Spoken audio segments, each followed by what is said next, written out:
In just the 2 days since Steve Jobs died, millions of people have taken inspiration in the words he left behind. But maybe none seems as appropriate right now as this. Being the richest man in the cemetery doesn't matter to me. Going to bed at night saying we've done something wonderful, that's what matters to me. And among those wonderful things that are now part of his legacy is a list of hidden secrets we can all learn from. The 7 secrets to his success. Here's Deborah Roberts.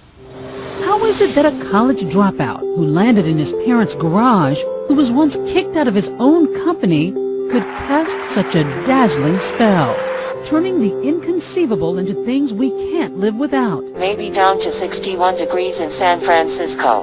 What did Steve Jobs know that we don't? Folks sipping cocktails at the Edmunds Automotive website in California would sure love to know. You don't have to try to emulate Steve Jobs, but the techniques that he has honed over time are the ones that will work for anybody. Author and consultant Carmine Gallo has built a career sharing the special secrets of Steve Jobs, most gleaned from the man himself. Sometimes life's going to hit you in the head with a brick. Don't lose faith. And those who worked with him.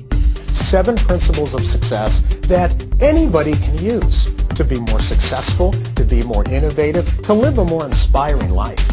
Number 1, do what you love, no matter what it happens to be.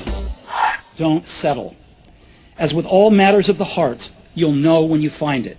Now, a lot of people will look at that and say, oh, yeah, do what you love. Sure, sure, sure. We all hear that. But is that really the secret of success? Passion is everything. I think a lot of people embody the Steve Jobs model, but don't know that they're doing so. So Rachael Ray did what she loved. She was giving cooking classes at Macy's for nothing. She was giving free cooking classes because she loved what she did. And what did she create? 30-minute meals. Number 2, put a dent in the universe. Have the courage to follow your heart and intuition. Put a dent in the universe simply means that you have to have a big, bold, clear, concise vision. I like to say that your vision should fit in a Twitter post. Think about this. John Kennedy in 1961 had a clear, concise vision that was under 140 characters. If Twitter had existed that day, he could have tweeted it. I believe that this nation should commit itself to achieving the goal before this decade is out of landing a man on the moon. The 3rd secret might surprise you.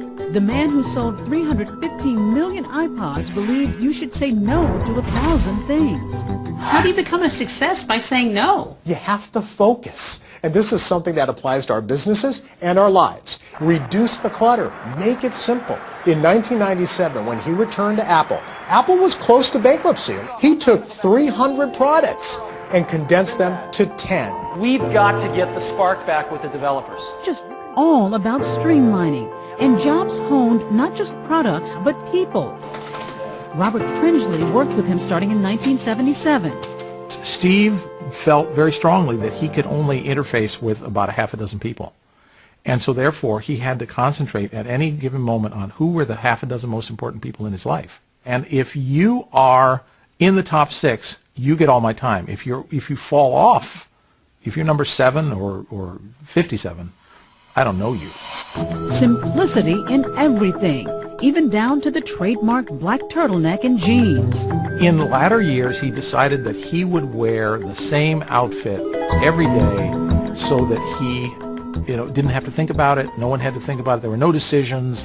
Secret number 4, kickstart your brain by doing something new, like the time Jobs took a trip to India with his college buddy Daniel Kotke. He's the one who proposed the trip. He had shaved his head. His inquiring mind is something that certainly contributed to his success in life. Thinking differently led Jobs to make unexpected connections. The inspiration for the Apple Store came from the 4 seasons. That's why when you walk into an Apple store, you will not find a cashier. You'll find a concierge. Walk to the back of the store, and there's a bar. It doesn't dispense alcohol, but it dispenses advice. And if you're running a business, number 5 may be what you need to hear. Sell dreams, not products. And 6, create insanely great experiences. For Jobs, it wasn't just about selling 29 million iPads this summer, but entertaining the customer at the same time. How can I innovate at my small pizza parlor or my small store, my retail shop? Innovation means creating an experience for your customer. And one of Jobs' most important secrets, 7, master the message. He wasn't born a naturally gifted presenter. In the mid-70s, it was Steve Jobs' first live television interview. Now, this is not the real thing, though, right? You just want a picture of me now? He was visibly nervous. Because I'm deathly ill, actually, and ready to throw up at any moment, so. In 2007, he actually gave what I consider the greatest presentation I've ever seen, the introduction of the iPhone. Today, Apple is going to reinvent the phone.